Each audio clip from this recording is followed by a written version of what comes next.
এতদিন দেখা যেত শুভেন্দু অধিকারীর গড়ে বিজেপির সাফল্য, আর এবার শুভেন্দুর জেলার বাইরেও গেরুয়া শিবিরের অভূতপূর্ব সাফল্য দেখা গেল। আসন 12 আর তাতেই একেবারে 12-0।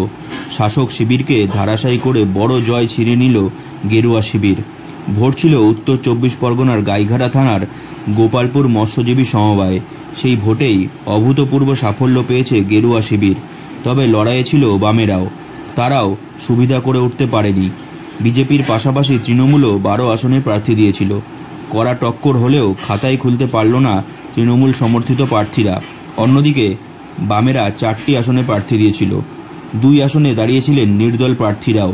কিন্তু ফল আসতেই দেখা যায় 12টি আসনেই জয়লাভ করে বিজেপি সমর্থিত প্রার্থীরা। এই ফলাফলে স্বাভাবিকভাবেই খুশি জয়ী বিজেপি সদস্যদের পাশাপাশি এলাকার বিজেপি নেতৃত্বরাও। জয়ের সেলিব্রেশনে মেতে ওঠে বিজেপি বিধায়করাও। খুশির জোয়ারে ভাসছেন পদ্মকর্মীরাও। আর দেখা যায় গেরুয়া আবির নিয়ে মেতে উঠেছেন তারা অকাল হোলিতে।